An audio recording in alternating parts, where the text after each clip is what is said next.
आ गई है निकाय चुनावों की तारीख। पार्टियों ने शुरू कर दी है अपनी तैयारी और अब आखिर किसकी है बारी, इसी पर करेंगे चर्चा। नमस्कार, सिटी तड़का देख रहे हैं आप, मैं हूं आपके साथ ओम पांडे।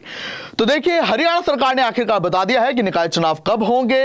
इसके पहले आप यह भी जान लीजिए कि हरियाणा में अभी 34 निकायों के चुनाव लंबित हैं, जिनमें की 8 नगर निगम हैं, 4 नगर परिषद हैं और बाकी की नगर पालिकाएं हैं।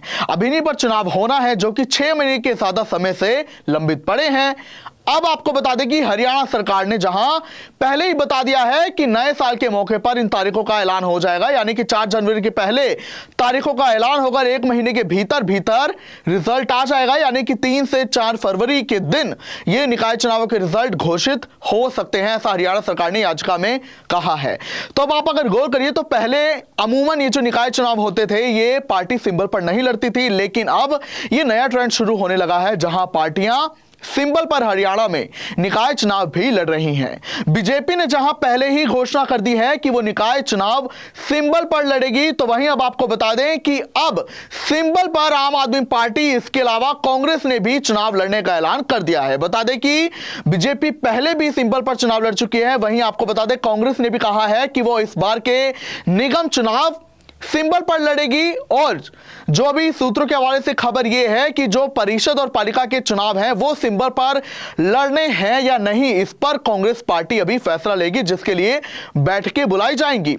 तो आपको बता दें कि हरियाणा में आम आदमी पार्टी ने अकेले ही निकाय चुनाव लड़ने का ऐलान किया है, बिना किसी गठबंधन के। वहीं आपको बता दें आम आदमी पार्टी ने भी कहा है कि वो सिंबल पर निकाय चुनाव लड़ेगी। तो इस बार अगर देखा जाए तो हरियाणा में निकाय चुनावों में भी पार्टियों में कड़ी टक्कर देखने को मिलेगी। एक अच्छा खासा राजनीतिक माहौल बनेगा ग्राउंड लेवल पर, क्योंकि अधिकतर जो बड़ी पार्टियां हैं वो सिंबल पर ही, मुख्य तौर पर अगर बात करें तो कांग्रेस और बीजेपी, इन्होंने भी सिंबल पर लड़ने का ऐलान कर दिया है। वहीं इनेलो जेजेपी की बात करें तो उन्होंने अभी निकाय चुनावों पर कुछ खास बयान नहीं दिया है, जहां जेजेपी अभी अपने सदस्यता अभियान पर फोकस करेगी, उन्होंने अभी निकाय चुनावों पर बयान नहीं दिया है। वहीं इनेलो की तरफ से भी सेम प्रतिक्रिया आई है, यानी कि निकाय चुनावों पर कुछ खास बयान नहीं दिया है कि इनेलो कैसे चुनाव लड़ेगी। हालांकि इसके पहले इनेलो ने अपने पहले निकाय चुनाव सिंबल पर लड़े थे।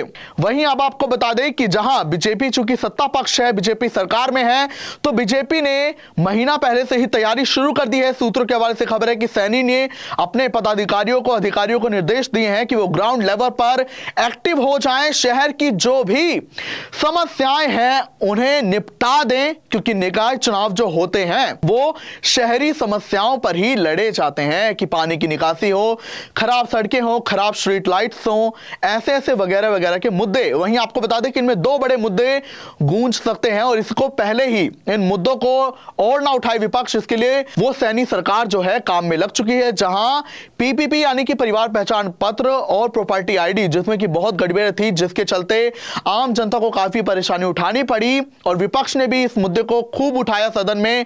और अब सैनी सरकार इनसे जुड़ी समस्याओं को निपटाने में लग गई है, ताकि निकाय चुनावों में बीजेपी को बढ़त मिल सके। और इसका एक साइन ये भी है कि जहां इस बार की विधानसभा चुनावों में कांग्रेस और बीजेपी का वोट शेयर भले ही लगभग आसपास ही था, लेकिन बीजेपी ने शहरी सीटों में खासी बढ़त दर्ज की थी, और इसी पर बीजेपी बनाए रखना चाहती है माहौल, और जीत का भी माहौल बनाए रखना चाहती है, और इसी के चलते बीजेपी ग्राउंड लेवल पर अब और एक्टिव हो गई है। दूसरी तरफ कांग्रेस की अगर बात करें तो कांग्रेस भले ही नेता प्रतिपक्ष नहीं चुन पाई है, और संगठन में बदलाव की भी बात तेज है, सुगबुगाहट तेज है, लेकिन साथ ही इस पर अभी और बैठकें की जानी है, बैठकों का दौर चलेगा, जहां यह फैसला लिया जाएगा कि निगम चुनाव तो अब सिंबल पर लड़े जाएंगे, लेकिन परिषद और नगर पालिकाओं में क्या रणनीति कांग्रेस अपनाएगी, क्योंकि बीजेपी ऑलरेडी केंद्र में है, इसके अलावा स्टेट में भी है, डबल इंजन की सरकार है, तो जाहिर सी बात है बीजेपी ट्रिपल इंजन की सरकार बनाना चाहती है, जो पहले भी बड़ौली कह चुके हैं। वहीं आपको बता दें कांग्रेस ऐसे जाहिर सी बात है नहीं होने देना चाहती, इसी के लिए दोनों पार्टियां अपने अपने लेवल पर काम में जुट गई हैं। हालांकि कांग्रेस के सामने अभी बड़ी चुनौती है कि गुटबाजी को रोकना और संगठन में बड़े बदलाव करना। बीजेपी ऑलरेडी सदस्यता अभियान के साथ इस कार्य में लगी है, और आपको बता दें कि पहले भी खबर यह है सूत्रों के हवाले से कि बीजेपी ने उन पार्षदों की सूची तैयार कर ली है जिन्होंने इन चुनावों में कांग्रेस की मदद की थी, और अब जाहिर सी बात है उन पार्षदों का टिकट कटने ही जा रहा है। इसके अलावा इस बार एक बड़ा बदलाव टिकटों में यह देखने को मिल सकता है। संभावित यही है कि बड़ोली ने और सैनी ने जो नेता थे उन्हें कहा था, सूत्रों के हवाले से खबर है, 2 टुके बात कही थी कि आप जितने सदस्य जोड़ेंगे आपके टिकट पक्के होंगे, सदस्य लाइए और टिकट आपके पक्के होंगे।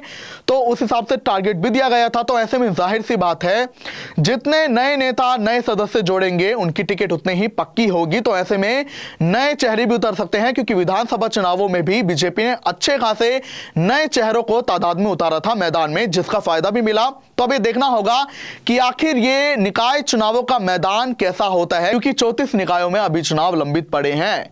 बहरहाल जो भी होगा देखा जाएगा। अब मैं इजाजत चाहूंगा। नमस्कार, देखते रहिए सिटी तड़का।